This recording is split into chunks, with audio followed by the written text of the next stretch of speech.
In the last lesson, we reached the real peak of the Republic with the discussion of the philosophic way of life and the philosophic education and its clear superiority to any other kind of life or education.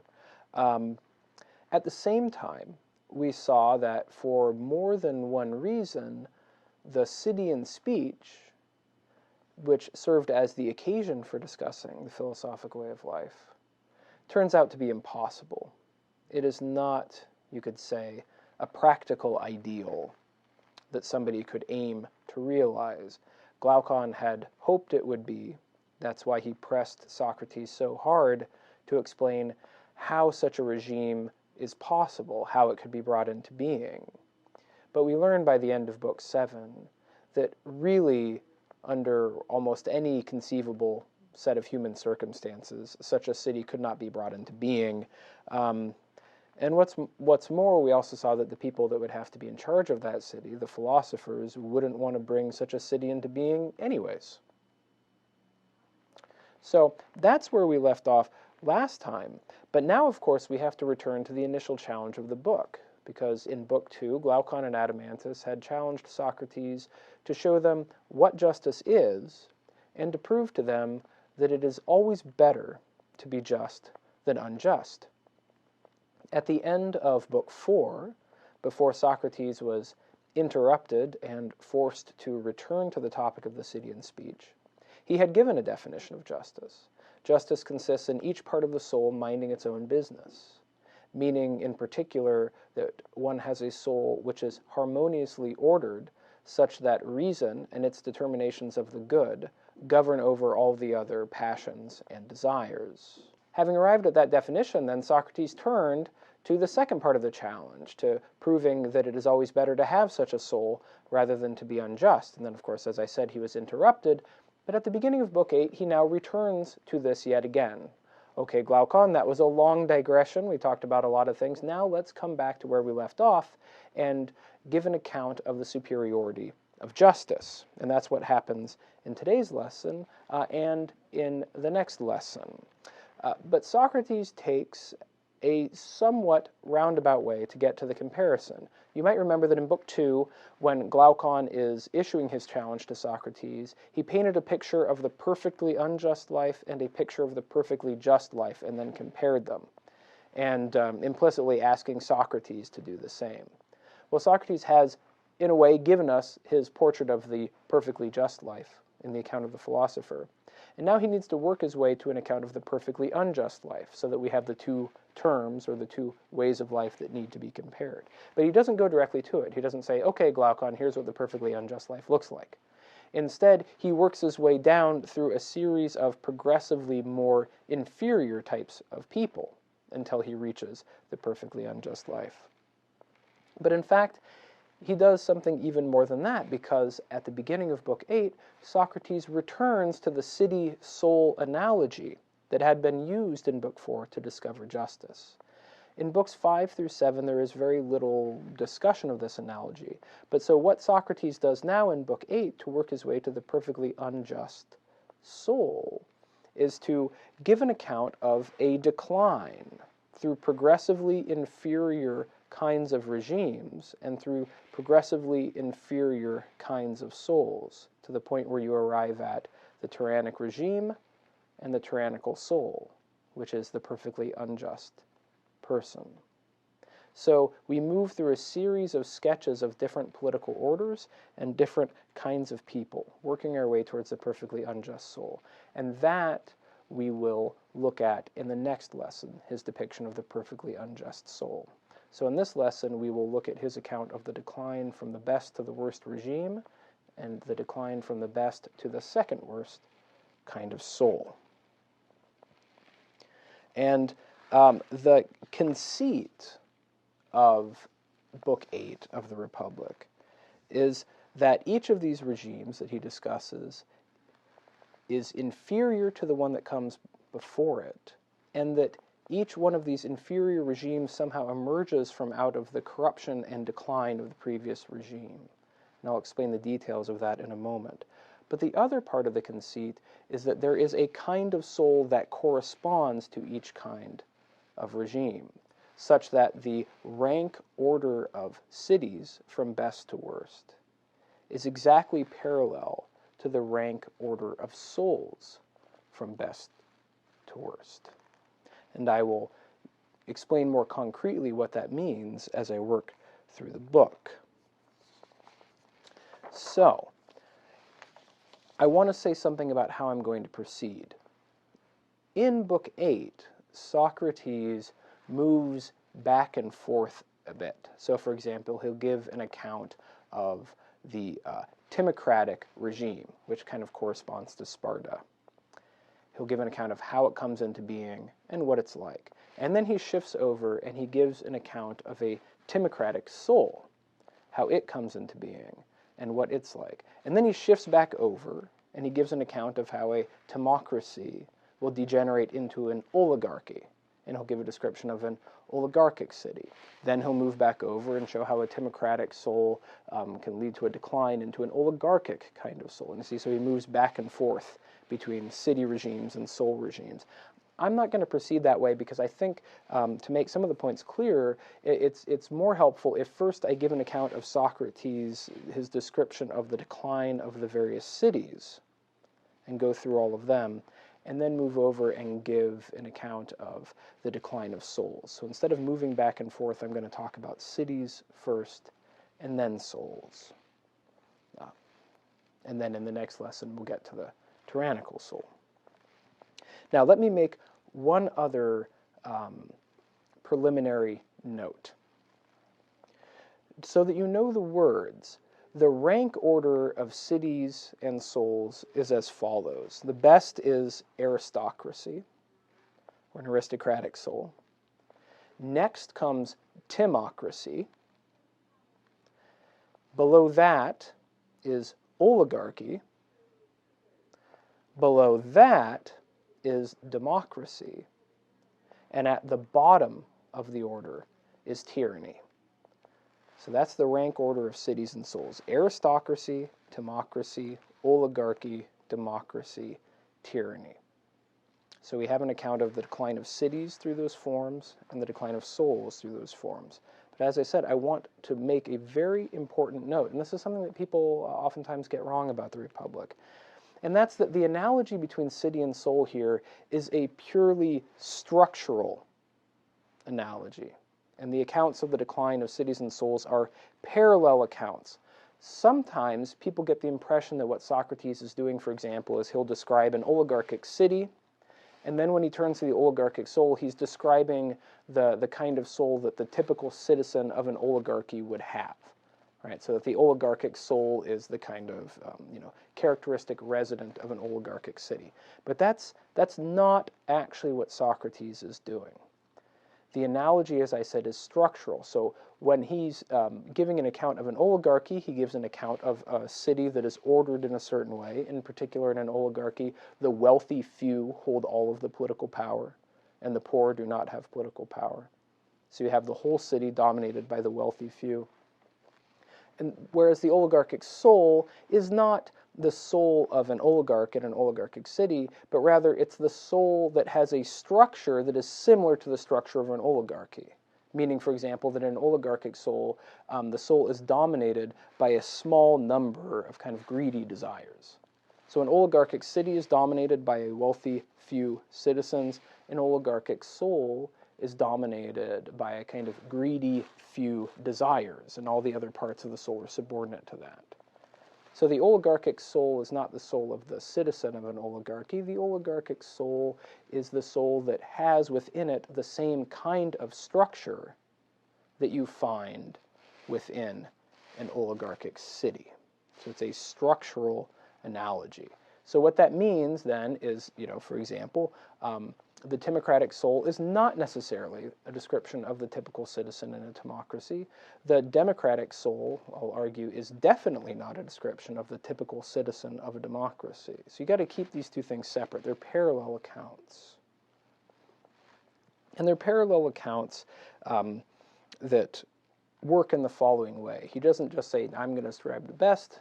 the next best, but rather he tells stories about how an inferior or a superior regime degenerates into an inferior one. In the case of souls, how a superior father will give rise to an inferior son. So he tells these stories of decline, degeneration from one form to the next. So at this point, let's look at the cities a little bit. I'm going to give you a basic description of what each of these regimes, what they are, the goals that they characteristically pursue, and how they degenerate. So, as I said, the best city is, Socrates alternatively refers to it as an aristocracy or as a monarchy. I mean, what he's talking about here is the best regime, the city and speech that had been described earlier in the book. It's called an aristocracy because this is the city that is ruled by the truly best citizens. But, as you said, it could be maybe there's one philosopher king, in which case it would be a monarchy, or maybe there are several and they take turns ruling, in which case it would be an aristocracy. It really doesn't matter. The best regime is an aristocracy in the pure sense. The best citizens rule. So, rule of the best. The regime below that is a timocracy. And this is what we might call a warrior aristocracy. This is a city where the dominant class is the army, in effect, or the warrior citizens, the people who bear arms for the city. And they live lives devoted entirely to military training and such things, whereas everybody else, all the people who do productive and economic labor, are basically serfs. They have no power, no real rights. They do all the necessary work, and the aristocracy enjoys leisure, which they use to cultivate military virtue. That's a timocracy. Its primary representative would have been Sparta, but that wasn't the only one. And Socrates gives a somewhat comical account of how the best regime might degenerate into a timocracy. And it's in high tragic talk, as Socrates says. It's a kind of comical, tragic account of, where basically just what he says is, it is inevitable at some point that the rulers of the best regime will make mistaken calculations about who should breed with whom, or how many children they need in order to maintain the population, but somehow through some error of calculation, you will end up in a situation where some of the people who are in charge are not of a truly superior nature. So you end up having some inferior rulers for lack of being able to find anybody better than them. And that this gradually leads to the breakdown of the regime. And so what happens is you have a regime where the auxiliaries, the guardian class, the aristocracy, in effect revolts against the old order. And the key thing that happens is that they demand and get the reinstitution of private property. So instead of living in a common barracks and having nothing private but the body, they begin to separate out into families, each of them with a private dwelling and private wealth. And then they rule, and so they end up being a kind of halfway house because they don't have a pure attachment to virtue, Socrates says, because they do value property, as he says, and especially in secret at home, they are very keen on having wealth and the various private pleasures that wealth can get you. But at the same time, they're still, in their self-understanding, devoted to virtue, although they understand virtue in a kind of military sense. So what they value is not philosophy, it's not speeches. What they value are, manly deeds of valor. And you prove your superiority by proving your superiority on the battlefield. That's the kind of people they are. So they still have a devotion to a kind of military virtue. And even though they secretly love wealth, they don't openly love wealth. And that means that, for example, they still are very good warriors who defend the city. So this regime is inferior to the previous one because there isn't a pure attachment among the ruling class to virtue, and the ruling class is not itself wise.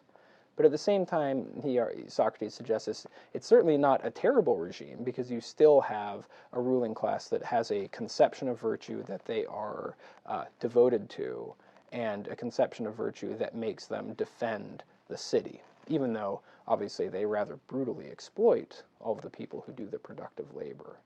So it's inferior. So that's how an aristocracy declines into a timocracy. And then basically what happens next is that the timocracy, this warrior aristocracy, eventually degenerates into a pure oligarchy.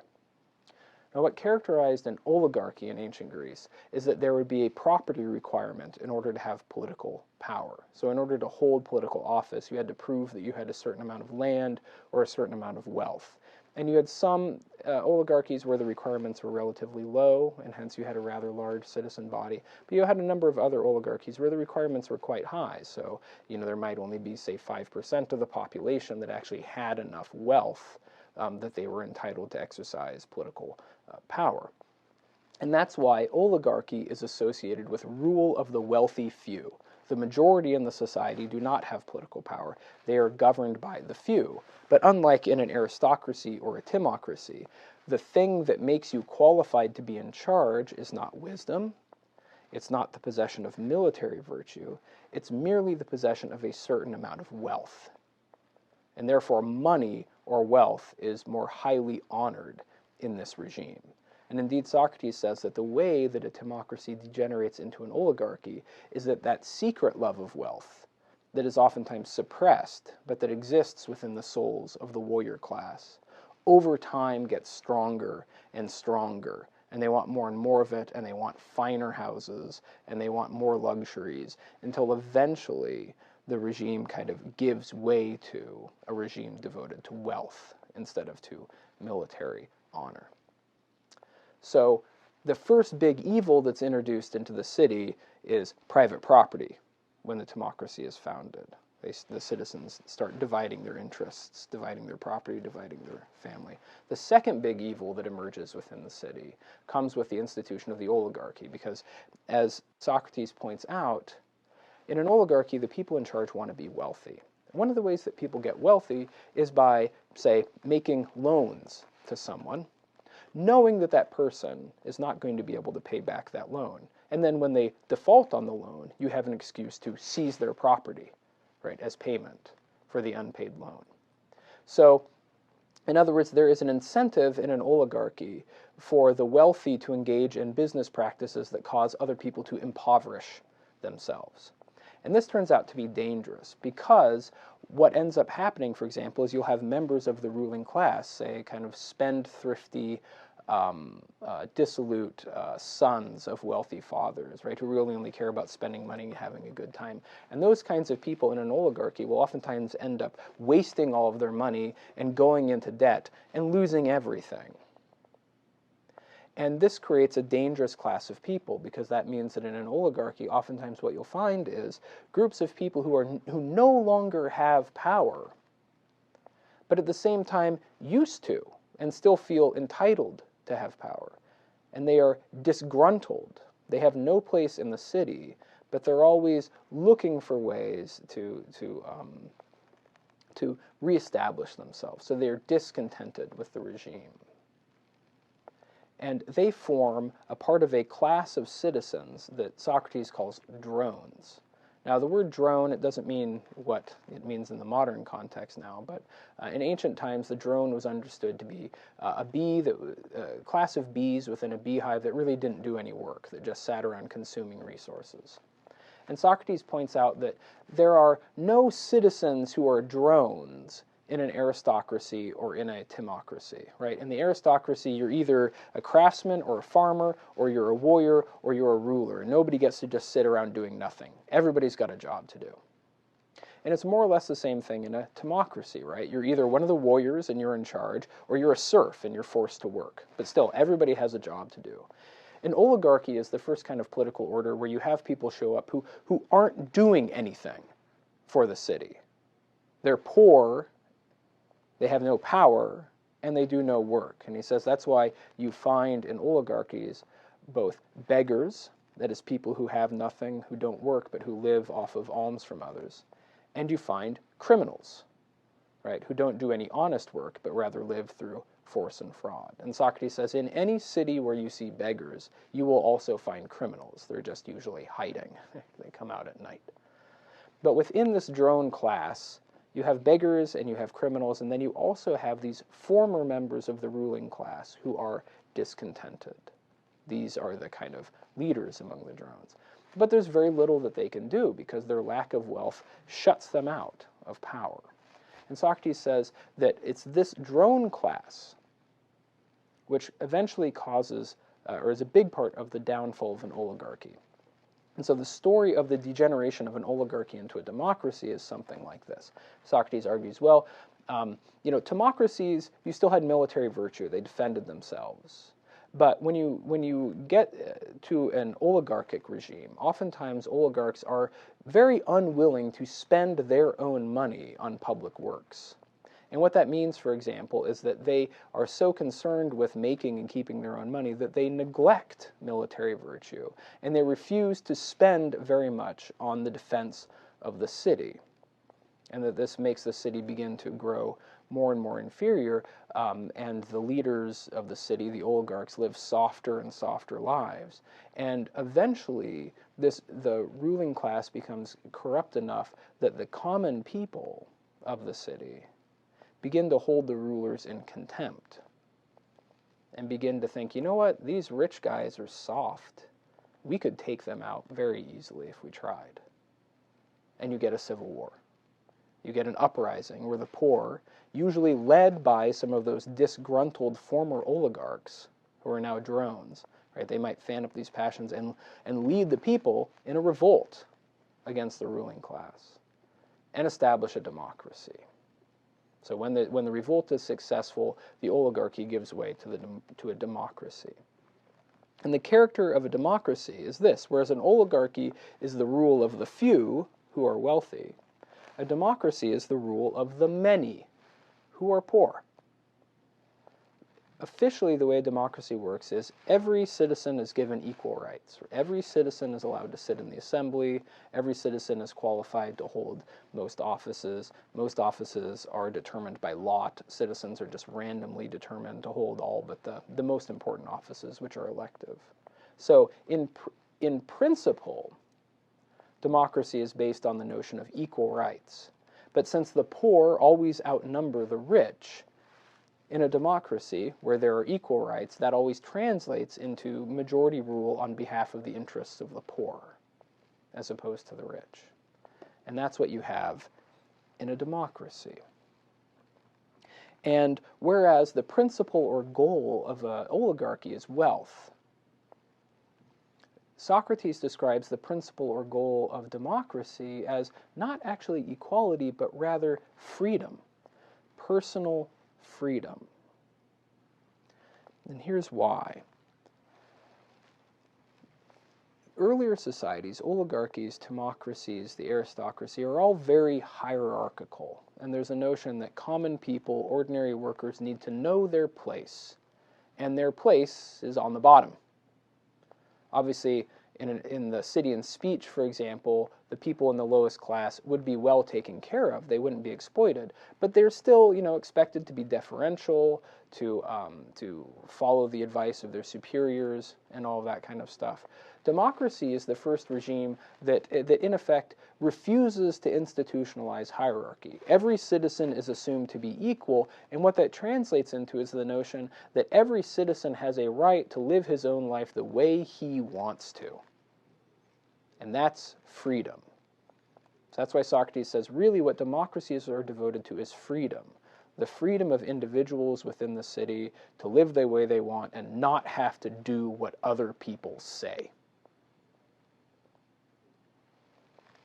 And one of the interesting things that he notes about this is that, for example, it is possible to find philosophers in a democracy. He doesn't quite say that outright, but he says some things that suggest this. Because in a democracy, since people are in effect left alone to live the way they please, philosophers are free to live a private life devoted to philosophy. Right? That's not really possible in something like a democracy. In a democracy, you're either a warrior or you're a serf. right? There's nobody who can live a private life just devoted to contemplation of the truth, right? And in an oligarchy, the poor are, have to work hard just to survive and really have, very few rights under the oligarchs. So in an oligarchy, it'd be very hard to live a philosophic life in an oligarchy. It wouldn't be impossible. Whereas it's relatively easy in a democracy, because as Socrates notes, even law enforcement oftentimes is quite lax in a democracy. People just don't want to tell other people what to do. So you can live a private life. So there's a certain kind, it's interesting that the democracy is supposed to be a regime inferior to oligarchy, when in fact the democracy makes more room for the best way of life than an oligarchy does. It's one of those interesting aspects of the Republic that makes you wonder whether Socrates sincerely believes that these regimes should be ordered in this way. I think probably not. But at least from the perspective of the city, you might say, well, an oligarchy is going to be more disciplined. There's going to be more law and order in an oligarchy, so it must be superior to a democracy. But what happens is, Socrates says, that the flaw in a democracy is precisely its inordinate devotion to freedom, and that over time, hierarchy and law and order break down to such an extent that you get a very kind of licentious city. And one of the things that translates into is increasing demands from the poor to greater kind of shares of the wealth of the wealthy. So in other words, more and more policies are passed that in effect transfer or redistribute wealth from the rich to the poor. And that this eventually incites a rebellion on the part of the rich. We might say a kind of counter-revolution, or a coup, where they try to take over in order to prevent the poor from continuing to try to exploit them. And out of this conflict between rich and poor in democracy, Plato argues, tyranny will arise. You will have some person, one of these drones, right, one of these disgruntled members, impoverished, disgruntled, former rich person who's talented but not very wealthy. And in a democracy, people like that actually have an opportunity to exercise political power. Right? In an oligarchy, you have to have wealth in order to hold office. In a democracy, in order to be influential, the main thing you need to be able to do is speak in the assembly and persuade large numbers of people to support you. So those drones, who are disgruntled but powerless in an oligarchy, can become powerful in a democracy. They can group up together, they can pick a leader, and that leader can speak in the assembly and try to win the people over to his side. And so basically, Socrates says, tyranny emerges from out of class war between rich and poor, where one of these drone-type people puts himself forth as the champion of the people, as the person who will fight for the interests of the people against the rich. And this is the person who eventually becomes a tyrant, right? At first, he demands various powers. He demands a bodyguard and such things so that he can be the defender of the people's interest. But then once he has power, he starts using his power and influence to help himself, to help his cronies, right? And if they're actually able to decisively defeat any revolt on the part of the rich, then when the rich have been vanquished and the people's champion and his forces have won the day, he can really establish himself as a tyrant, at first under the cover of democracy, but it becomes very clear in the city over time that more and more wealth is being channeled to him, more and more power is being channeled to him, more and more of his potential rivals are being killed or exiled, and then eventually at a certain point it becomes obvious that this person who had claimed to be the people's champion has really set himself and his cronies up in charge of the city and is now ruling for their own sake and not for the sake of the people. And at that point, the people become increasingly exploited by the tyrant and his cronies.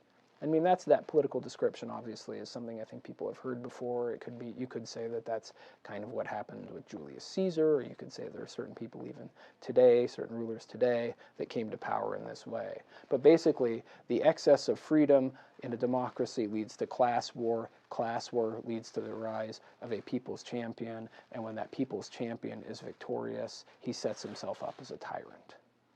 And so this is the story of how, by means of private property and the advent of these drones, especially these talented, disgruntled drones, we progressively degenerate from an aristocracy where everybody works for the common good to a tyranny where everything is ordered towards the personal private interest, selfish private interest of a tyrant and his cronies.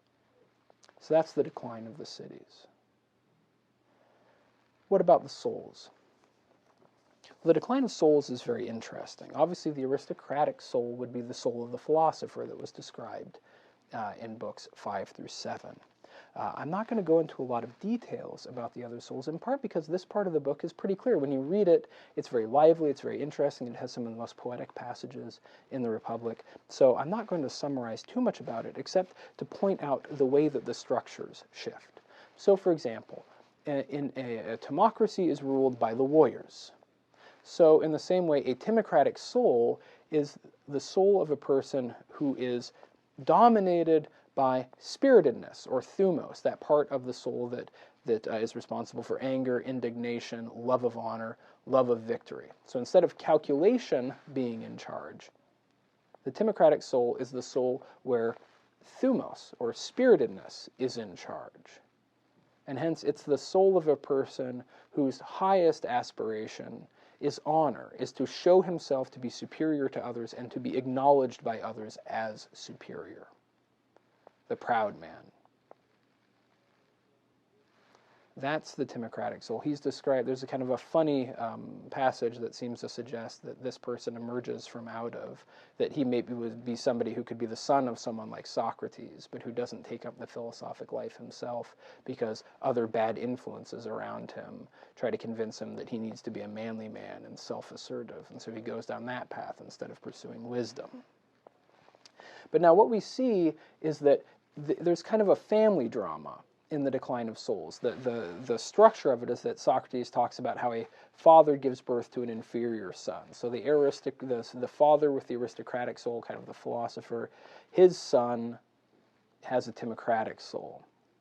And then this son, in turn, has a son who has an oligarchic soul. And so you have this kind of degeneration over the generations. And if you look at the context of the discussion, you see that all this is actually taking place in a democracy. The broader context is all in a democracy. But in particular, what Socrates emphasizes here is the way that these different kinds of people, these inferior sorts of people, provide their own children with inferior educations, and that these inferior educations leave them prey to bad outside influences. So, for example, the timocratic father, right, he raises his son to be like him, to be self-assertive and proud, to rule in the city and to be acknowledged as the best. And then somehow he comes to ruin. Maybe he's framed and brought down by some sycophants, and his son realizes, wow, I don't want that to happen to me. I don't want to stick my neck out like that in public. I'm just going to focus all my time and energy making as much money as I can to secure myself so that I have something I can count on. And so then you get the oligarchic son of the timocratic father. So the timocratic soul is the soul where spiritedness and its desire for honor governs the soul. And that corresponds to the city that's governed by warriors. The oligarchic soul is, you could say, the soul of a miser. It's the soul of a person who tries to make as much money as possible, but spend as little as possible so they can build up lots and lots of money to secure himself, a kind of Ebenezer Scrooge type. And what that means is that his soul, it's not governed by calculation, right, the way the philosophers is. It's not governed by spiritedness. He doesn't really care about honor and asserting himself. This is a soul that is dominated by desire, but not desire as such, rather only what Socrates calls necessary desires. He spends money to satisfy only the kind of bare minimum of desires that he has to. You know, so just basic food, clothing, a house, because he wants the wealth. He doesn't want to spend it. So, whereas an oligarchy is dominated by the wealthy few, the oligarchic soul is the soul that's dominated by a small number of greedy desires. So you see how the parallelism works, right? In aristocracy, the best citizens rule. In an aristocratic soul, the best part of the soul rules. In a timocratic soul, the warriors rule, or a timocratic city, the warriors rule. In a timocratic soul, the desire for victory and honor rules. And then you have an oligarchy where the few rule. And in the oligarchic soul, you have a soul that is dominated by a few, by a small number of desires, and all the other desires are suppressed. Right? The miser suppresses any luxurious desires he has because he knows how expensive it would be to satisfy them. So this is a soul dominated by the few. But at this point, you might think that the parallelism runs out, right? Because the soul had three parts, right? Calculation, spiritedness, and desire. So you'd say, well, wouldn't that seem to imply that there would be only three kinds of soul? A soul dominated by calculation, or a soul dominated by spiritedness, or a soul dominated by desire, right? So it might seem like once you get to oligarchy, you should be out of kinds of soul, because there are only three parts. What Socrates does now to maintain the parallelism is that for the first time he really explicitly subdivides the desiring part of the soul. And so what he does to distinguish the oligarchic soul from the democratic soul, he distinguishes desires first into two types: necessary desires and unnecessary desires. Necessary desires, he says, are of two sorts. A necessary desire is a desire that must be satisfied or else you'll die. Right, so things like food, shelter, and clothing under a lot of conditions. These desires are necessary in the sense that if you do not satisfy them, you will die. So he says, like the desire for bread.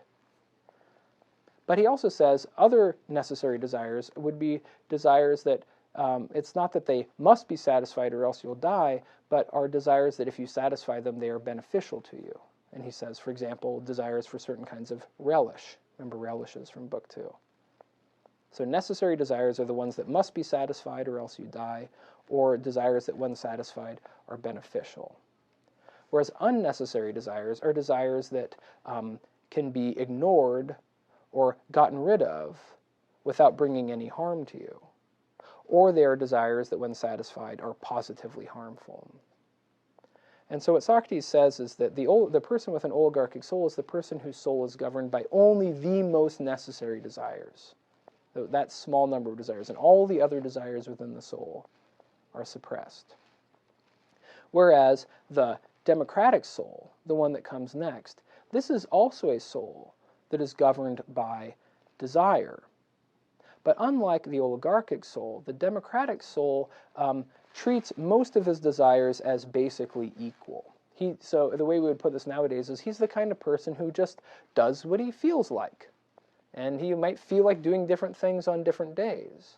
And he's not like the miser who insists on suppressing as many of his desires as possible for the sake of wealth. No, he's happy to spend his wealth in order to do what seems like fun or what seems interesting at the time. And he's depicted as being a kind of easygoing person, kind of flaky, but not really dangerous or mean. Right? But unlike the oligarchic type, this democratic soul is the person that kind of makes almost on principle refuses to rank his desires and say, no, I ought to satisfy these and I ought not to satisfy these others. Now he says, my desires are basically equal from day to day, I just do what I feel like. And this is kind of parallel to the notion that in a democracy, every citizen has equal rights, as long as they're abiding by the law in some basic way. So in the same way, a democratic soul is the soul of the kind of person where he gives all of his desires equal rights and follows whichever one just is strongest at the time. So as you can see, this is why whereas the oligarchy is ruled by the few, and the democracy is ruled by the many, within souls, the oligarchic soul is dominated by a few number of desires, a small number, whereas the democratic soul is the soul that allows itself to be governed by many different desires. So oligarchy, few; democracy, many. Now, as I said, I'm not going to talk about the Tyranic Soul because that's described at the beginning of Book 9. So I'm going to end there with the account of the democratic soul, this sort of notion of just doing what you feel like. But I want to emphasize, before I finish, the importance of this subdivision of the soul. Earlier in the book, desire was treated as basically equivalent to bodily desire, and all the desires were kind of put at the bottom of the soul, right? There's calculation, there's spiritedness, and then there are all these bodily desires for food, drink, and sex, and all those kinds of things, and they're on the bottom. And he treated them in a relatively undifferentiated way. Whereas now we're getting a more complex, a subtler portrait of the soul, where Socrates has started to say, well, you know, there are some desires that are necessary, and there are other desires that are necessary in the sense that they're actually really beneficial. All right, so there are kind of good desires and bad desires. He doesn't say a whole lot more specifically about what they are, but he mentions this. So now he's starting to kind of look inside the desiring part a little bit more and be more discriminating. And he'll make a further subdivision, as we'll see in the next lesson, between lawful and lawless desires. So the soul is beginning to become a little bit more complicated, and this is all a prelude to the fact, as we'll see in the next lesson, that in fact, Socrates thinks that desires of various sorts permeate the entire soul, that desire is not just one part of the soul, but that the spirited part of the soul has its characteristic desires, and the calculating part has its characteristic desires. So the soul is becoming much more complicated. In the next lesson, we'll look at the Tyranic Soul, the soul that, like a tyrannized city, is governed by the one most powerful desire. And then we will finally get to what Socrates has been aiming for since Book 4, which is his defense of the superiority of justice to injustice.